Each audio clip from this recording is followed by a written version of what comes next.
Bismillahirrahmanirrahim. Assalamualaikum warahmatullahi wabarakatuh. Selamat pagi teman-teman kelas 11 semuanya. Semoga semua teman-teman dalam keadaan sehat-sehat ya. Baik, teman-teman ketemu lagi nih sama Ibu minggu ini. Kita akan melanjutkan materi dari sifat koligatif larutan.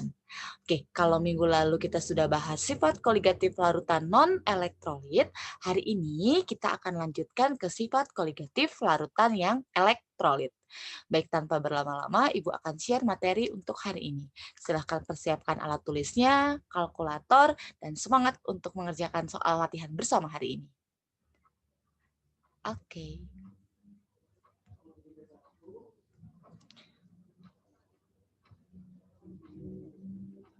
Ya, baik. Jadi begini teman-teman. Kalau minggu lalu kita sudah bahas non-elektrolit, hari ini kita bahas elektrolit. Nah, sebenarnya apa sih perbedaan antara larutan yang non-elektrolit dan elektrolit terhadap sifat koligatif larutan?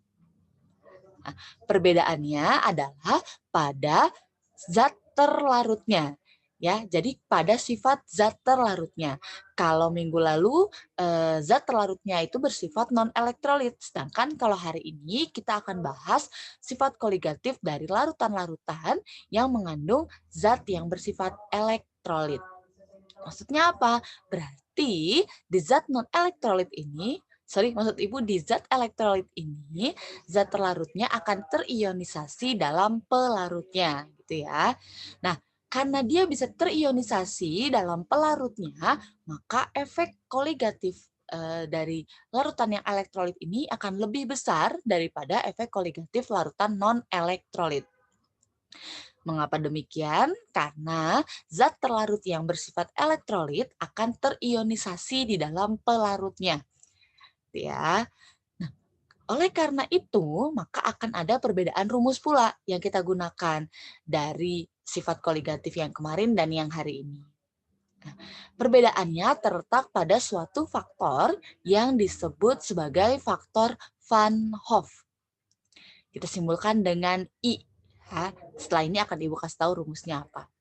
Nah, faktor Van Hoff ini adalah suatu faktor yang menghubungkan antara derajat ionisasi dari suatu zat terlarut dengan jumlah ion yang terbentuk ketika zat tersebut larut dalam pelarutnya. Ini dia rumus dari faktor Van Hoff. Faktor Van Hoff disimbolkan dengan I kecil sama dengan 1 tambah N-1 dikali alfa. Oke, dengan I adalah faktor Van Hoff, N adalah jumlah kation dan anionnya. Kemudian alfa adalah derajat ionisasinya, yaitu seberapa besar suatu zat terlarut akan terionisasi di dalam pelarutnya. Itu adalah derajat ionisasi atau alfa. Baik, sebelumnya mungkin kita bahas dulu yang N ini ya, jumlah koefisien kation dan anion. Jadi begini teman-teman, kalau misalnya saya punya suatu zat elektrolitnya kalium klorida, KCl, ya, maka ketika KCl ini terionisasi dalam pelarutnya akan menghasilkan ion K+ dan ion Cl-.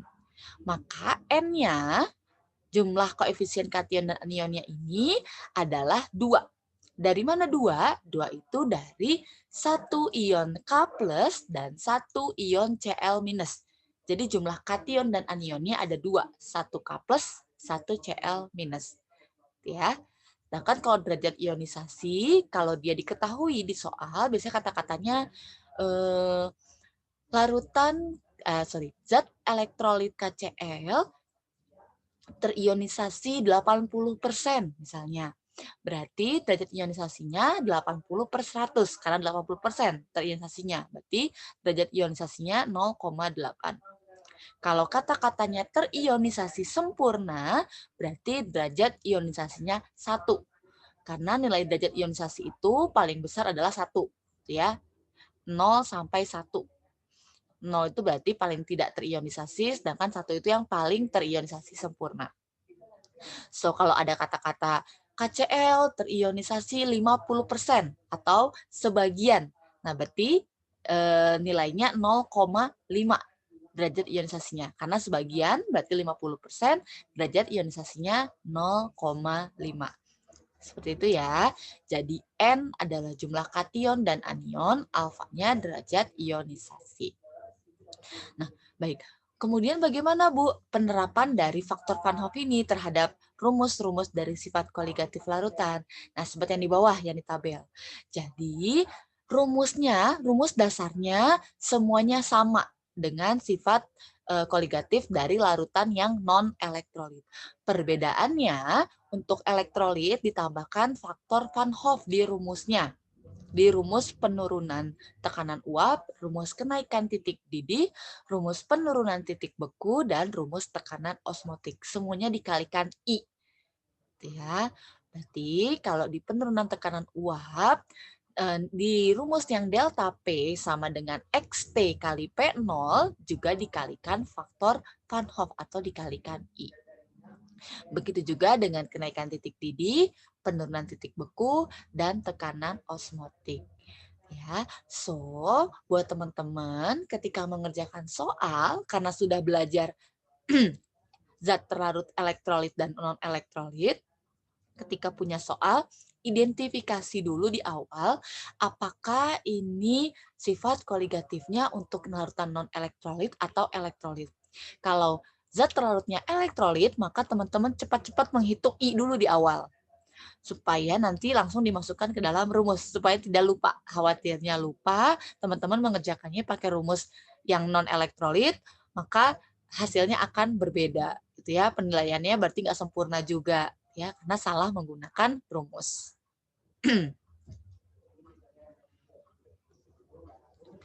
Oke, baik. Itu saja teman-teman yang perlu di-highlight sebenarnya dari sifat koligatif elektrolit karena semuanya dasarannya sama, prinsipnya juga sama, tapi karena ada satu faktor Van Hoff, maka kita akan mengerjakan 3 contoh soal bersama ya.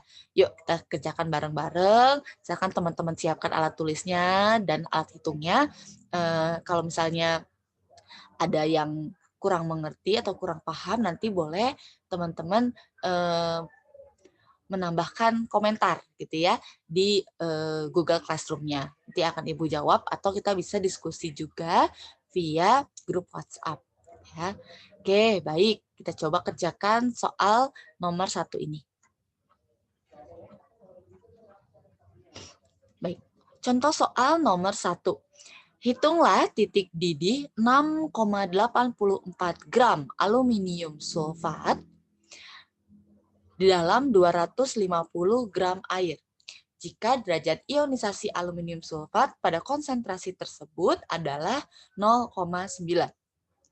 Ada data KB air, kemudian ada data AR dari tiap-tiap atom yang menyusun senyawa aluminium sulfat. Yuk kita identifikasi. Zat terlarutnya adalah aluminium sulfat. Ini adalah zat terlarut yang bersifat elektrolit. Berarti nantinya akan ada faktor Van Hoff dalam menghitung sifat koligatif larutannya. Oke, berarti di sini apa saja yang kita ketahui? Kita punya gram terlarut 6,84 dari aluminium sulfat.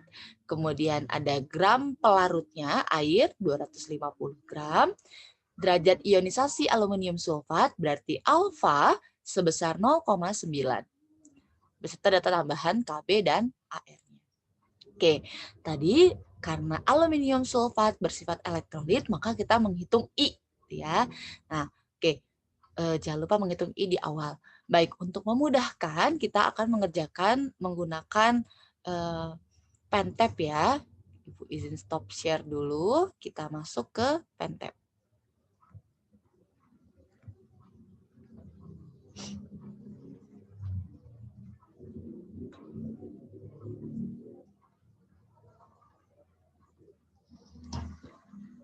Oke, baik. Kita catat dulu apa saja tadi yang diketahui di soal. Ya. Diketahui ada data gram terlarut atau gram aluminium sulfat sebesar 6,84. Kemudian kita punya gram pelarutnya atau air sebesar 250 gram. Kemudian tadi dikatakan bahwa aluminium sulfat ini terionisasi atau memiliki derajat ionisasi sebesar 0,9. Ya. Kemudian ada data KB. KB sebesar 0,52.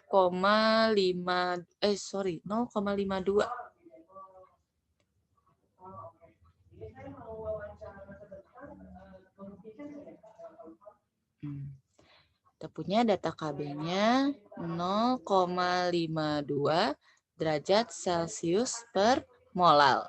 Oke. Nah, tadi Ibu katakan kalau aluminium sulfat ini bersifat elektrolit, maka cepat-cepatlah kita menghitung nilai I-nya terlebih dahulu. Ya. Oke, hitung I-nya karena aluminium sulfat. I sama dengan 1 tambah N-1 dikali alfa. Oke. Nah, jadi kita harus tahu dulu ya N-nya. N dari aluminium sulfat. Ini pelajaran kimia dasar ya. Aluminium sulfat.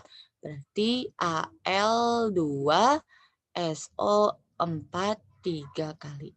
Ketika aluminium sulfat ini terionisasi di dalam pelarutnya, dia akan menghasilkan 2 Al dan 3 SO4. 2 minus, ini 3 plus. Ya. Al2SO4 3 kali terionisasi menjadi 2 Al3 plus dan 3 SO4 2 minus. Ya. Berarti di sini kita punya 2 ion Al3 plus dan 3 SO4 2 minus. Maka N-nya adalah 5. Untuk aluminium sulfat N-nya 5. Oke. Kita masukkan ke sini. I-nya jadi 1 ditambah 5 dikurangi 1 dikali 0,9. Ya. 5 kurang 1 menghitungnya 4. 4 dikalikan 0,9. 3,6 ditambah 1 jadi 4,6. Jadi I-nya itu 4,6. Gitu ya, teman-teman. Oke, lanjut lagi. Dari soal yang tadi, yang ditanyakan adalah TB larutannya. Gitu ya. TB larutannya berapa? Titik didih larutannya berapa? Oke, baik. Minggu lalu kita sudah belajar ada 2 rumus dasar untuk menghitung kenaikan titik didih. Bahwa delta TB adalah TB larutan dikurangi TB pelarut. Ya. Nah, kita kan diminta untuk mencari ini nih, TB larutan.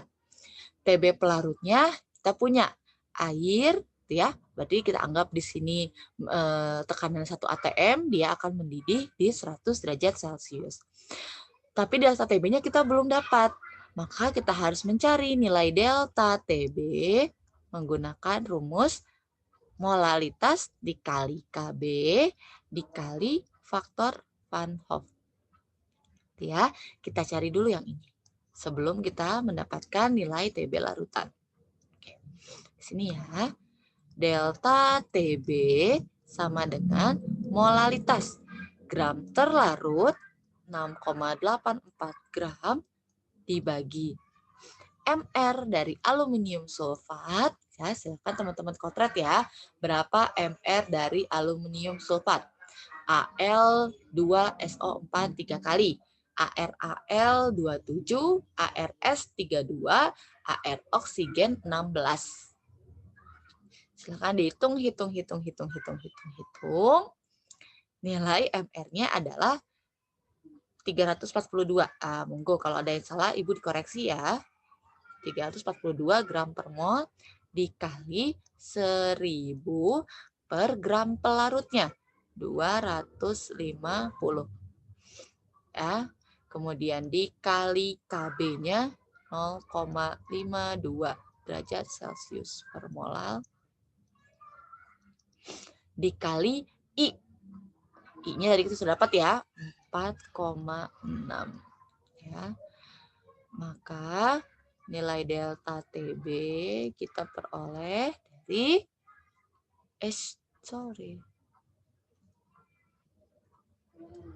Oke. Kita sederhanakan dulu. Ini dibagi jadi 4. Ya. 4. Oke. Silahkan kita hitung menggunakan kalkulator. Kita akan mendapat nilai delta TB-nya sebesar 0,1914 derajat Celcius. Nah, ini baru delta TB. Ya, TB larutannya belum. Dari rumus yang ini,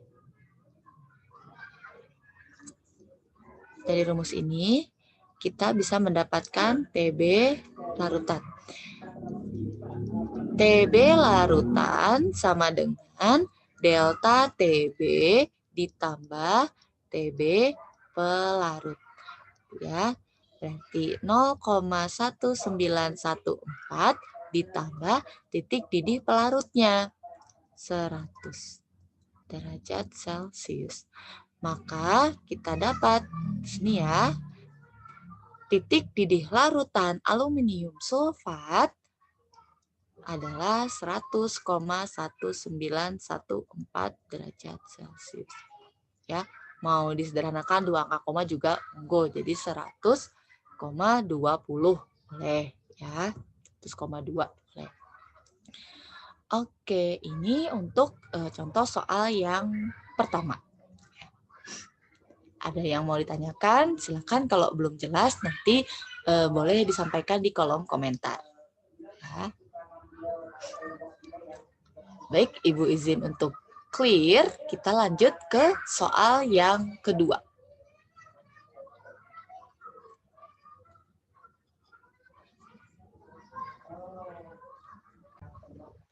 Baik, kita akan lanjutkan ke contoh soal yang nomor 2 ya, teman-teman. Kita share screen lagi untuk contoh soal nomor 2.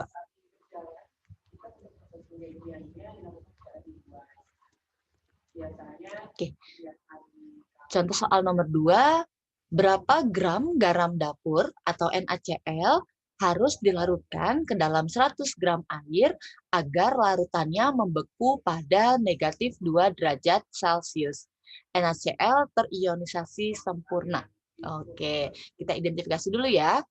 Zat terlarutnya NaCl.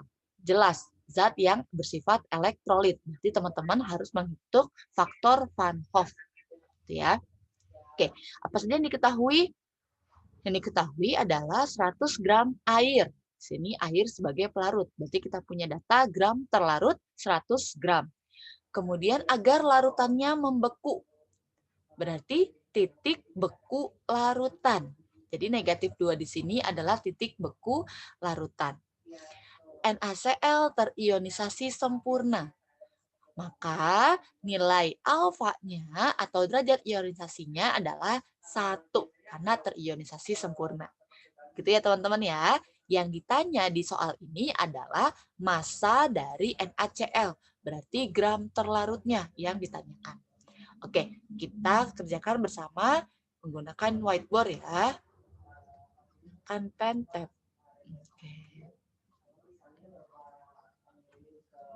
Oke, yuk kita kerjakan bersama-sama. Tadi soal nomor 2 ya. Apa saja yang diketahui tadi dari soal nomor 2?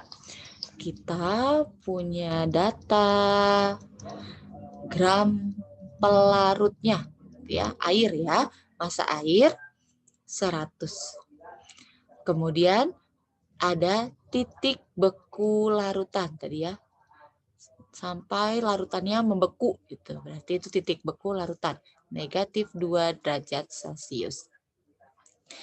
Zat terlarutnya NaCl yang terionisasi sempurna, berarti nilai alfanya 1. Oke, zat elektrolit, maka kita hitung dulu nilai faktor Van Hoff-nya atau I-nya. Oke, baik. I sama dengan 1 tambah N min 1 dikali alfa. Kemudian kita tentukan dulu berarti N di sini berapa. Ya. N di sini diperoleh dari jumlah kation dan anion. Zat terlarutnya NaCl. Jadi ketika terionisasi dalam pelarutnya menjadi 1 Na plus dan 1 Cl minus. 1, 1. Berarti N-nya 2. Berarti kita masukkan angka 2 sebagai N-nya. Maka I sama dengan 1 tambah 2 min 1 kali alfa. Alfanya 1 ya. Langsung aja kita masukin deh. Oke. Dikali 1. Maka I-nya, jangan lupa yang dalam kurung dulu nih kita kerjain ya bos ya. 2 kurang 1. 1, kayak anak SD ya. 1 kali 1. 1, 1 tambah 1, 2. Maka nilai I-nya untuk NaCl yang terionisasi sempurna adalah 2. Oke, oh ini ada data yang ketinggalan 1 ya. Kita butuh data KF di sini. Oke, sorry. KF air 1,86 derajat Celcius per molal. Yang ditanya adalah berapa gram NaCl tadi ya. Berarti massa dari NaCl. Gram terlarutnya berapa? Gitu. Oke. Jawab di sini. Di minggu lalu kita sudah punya rumus penurunan titik beku ada 2 buah gitu ya. Yang pertama delta TF bisa kita peroleh dari TF pelarut dikurangi TF larutan. Yang pertama. Dari rumus yang pertama ini kita bisa nggak dapat nilai gram terlarut? Nggak bisa ya teman-teman, karena ini data semuanya suhu. Ya. Coba kita bongkar rumus yang kedua. Delta TF adalah molalitas dikali KF dikali I. Nah, kita akan mendapatkan data gram terlarut di dalam molalitas ini. Ya, maka nanti kita akan mendapatkannya menggunakan rumus yang kedua. So, sebelumnya kita cari dulu nilai delta TF. Delta TF ini dari rumus yang pertama.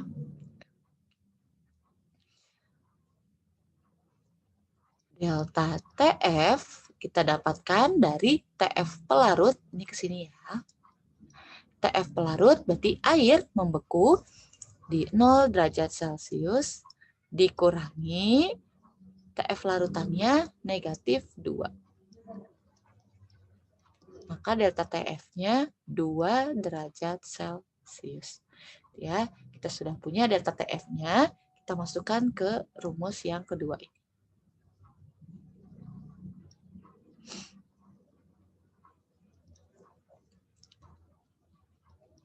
Delta TF sama dengan M dikali KF dikali I.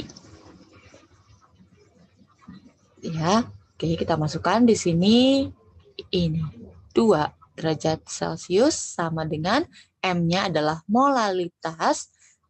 Berarti gram terlarut yang ditanyakan dibagi MR-nya NaCl. ArNa23, AlCl 35,5. Jadi kita punya 58,5 gram per mol. Dikali 1000 per gram pelarutnya, 100 gram.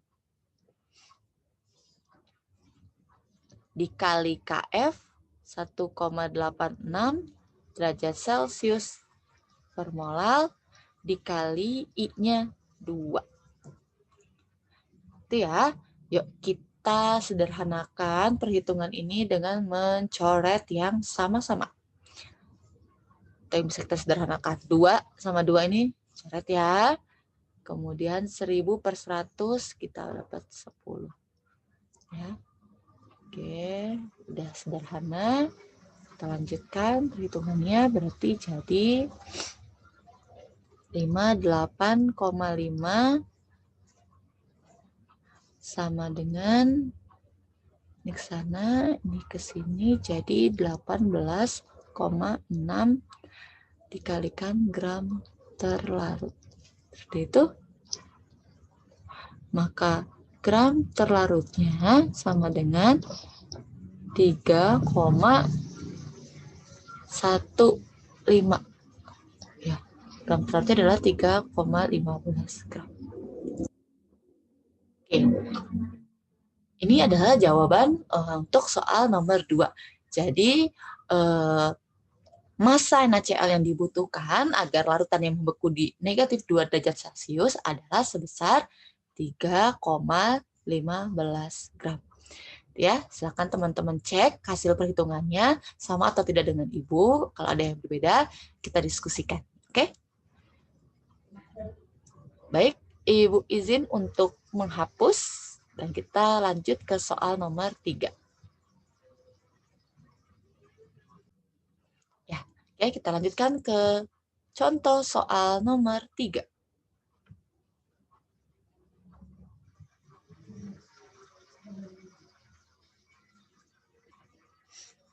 Ini ya, soal nomor 3.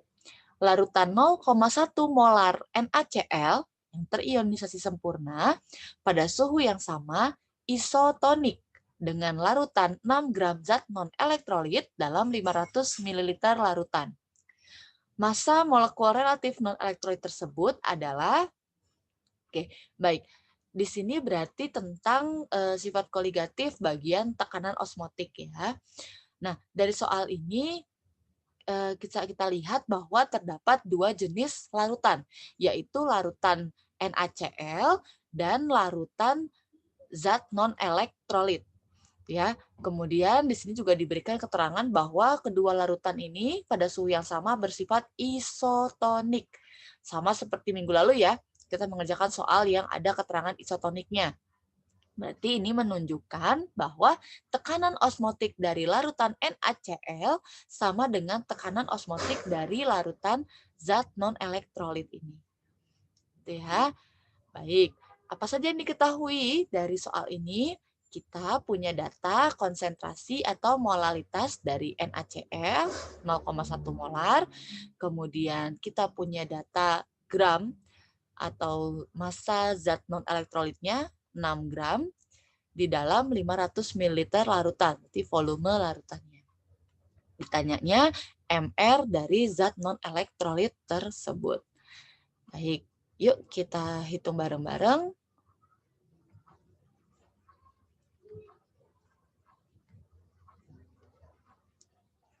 Baik. Soal nomor 3 ya. Diketahui ada 2 buah larutan. Yang pertama NaCl, larutan NaCl, yang kedua larutan non-elektrolit. Ya, apa saja yang diketahui? Kita punya data M atau molaritas dari NaCl 0,1. Kemudian kita punya data gram dari zat non-elektrolit. Ada 6 gram. Kemudian kita punya data volume larutan zat non-elektrolit, itu 500 ml volumenya. Oke, kemudian 2 jenis larutan ini bersifat isotonik ya, pada T yang sama gitu ya. Yang ditanyakan adalah berapa MR dari zat non-elektrolit tersebut. Oke, kita jawab bersama.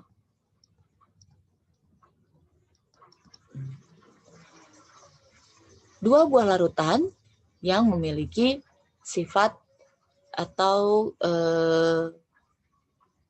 tekanan osmotik yang sama, isotonik di sini. Berarti nilai Pi-nya akan sama. Berarti Pi-nya NaCl akan sama dengan Pi-nya zat non-elektrolit. Jawabnya berarti Pi1 sama dengan Pi2. gitu ya. Atau berarti di sini pi-nya NaCl akan sama dengan pi-nya zat non-elektrolit. Gitu ya. Kita bongkar. Pi-nya NaCl. NaCl bersifat elektrolit. Berarti rumus dari tekanan osmotiknya menjadi M kali R kali T kali I. Ya, karena NaCl. Sama dengan pi dari zat non-elektrolit. M kali R kali T. Oke. Kita sederhanakan. Apa aja yang sama di sini? R adalah konstanta gas, nilainya pasti sama, maka kita bisa coret. Kemudian di sini dikatakan di soal bahwa isotoniknya pada temperatur yang sama, maka temperatur dari NaCl sama zat non-elektrolit juga bisa kita abaikan. Ya, berarti perhitungannya tinggal melibatkan antara M dikalikan I untuk NaCl dengan M-nya zat non-elektrolit. Ya, oke. M dari NaCl di soal sudah ada 0,1 molar. Kemudian kita hitung I-nya dari NaCl. Oke, kita hitung dulu di sini ya. I dari NaCl. I adalah 1 tambah N-1 kali alfa. Tadi di soal disebutkan bahwa NaCl ini terionisasi sempurna. Berarti alfanya 1. Alfanya 1. N dari NaCl berarti 2. 1 ion Na plus, 1 ion Cl minus ya. 1 tambah 2 min 1 kali 1. 2 kurang 1, 1 kali 1, 1, 1 tambah 1, 2. Jadi kita masukkan I di sini ke dalam rumus tekanan osmotik untuk NaCl. Kemudian molaritas zat non-elektrolit. Kita bongkar, molaritas adalah gram zat non-elektrolit, berarti 6 gram, dibagi MR-nya, tanyakan, dikali 1000 per volume dari larutan tersebut. 500 ml. Oke. Itu ya. Berarti ini jadi 2 boleh dicoret gitu ya. Sudah sederhana, maka kita bisa menghitung MR-nya. Maka 0,1 MR sama dengan 6. Maka MR dari zat non-elektrolit ini adalah 60. 6 dibagi 0,1. 60 gram per mol. Baik, ini adalah jawaban untuk soal nomor 3. Maka bobot molekul relatif dari zat non-elektrolit ini yang bersifat isotonik dengan NaCl adalah sebesar 60 gram per mol. Oke, begitu teman-teman 3 contoh soal yang telah kita bahas bersama. Ibu izin dulu untuk hapus. Ya, kita stop share. Ya, jadi setelah kita mengerjakan contoh soal, maka kurang lebih teman-teman dan Ibu juga sudah paham ya bahwa yang terpenting dari zat elektrolit atau sifat koligatif dari larutan elektrolit ini adalah faktor Van Hoff. Jadi teman-teman harap meng-highlight 2 hal. Yang pertama, ketika dapat sifat koligatif larutan, identifikasi terlebih dahulu. Apakah dia mengandung zat terlarut yang bersifat non-elektrolit atau elektrolit. Kalau non-elektrolit berarti rumusnya normal. Tidak ada penambahan faktor Van Hoff. Tapi kalau elektrolit berarti kita harus menghitung nilai faktor Van Hoff-nya dulu dari I. I di sini rumusnya adalah 1 tambah N-1 kali alfa. N-nya adalah jumlah kation dan anion, alfanya adalah derajat ionisasi. Ya, ketika dapat I, maka I ini kita masukkan ke dalam rumus sifat koligatifnya. Seperti itu. Ya, baik teman-teman, itu saja yang bisa Ibu sampaikan. Setelah ini teman-teman kembali lagi ke Google Classroom. Teman-teman isi form kehadirannya, kemudian kerjakan latihan soal yang sudah tersedia di Google Form. Ya, jadi soalnya ada 4 di Google Form, silakan dikerjakan. Nah, teman-teman mengerjakannya, alur pengerjaannya, kotretannya, tolong dikerjakan di buku tulis latihan soal kimia fisika. Kasih nama, identitas, kemudian tulis kembali soalnya, ditulis caranya seperti apa, nanti teman-teman upload, diunggah ke dalam Google Classroom, di foto dulu, kemudian diunggah ke dalam Google Classroom. Itu ya. Jadi selain teman-teman punya nilai di Google Form-nya, Ibu mau ngecek juga cara mengerjakannya benar apa enggak sih. Seperti itu ya. Jadi jawabannya nanti teman-teman isi di Google Form ABCD karena pilihan ganda, tapi caranya nanti diunggah ke dalam Google Classroom ya, dikerjakan di buku latihan, difoto, kemudian diunggah ke dalam Google Classroom. Ya, baik teman-teman, itu saja yang bisa Ibu sampaikan di pertemuan hari ini. Terima kasih atas perhatiannya, juga effortnya telah mengerjakan soal bersama dengan Ibu hari ini. Ibu cukupkan. Terima kasih. Wassalamualaikum warahmatullahi wabarakatuh.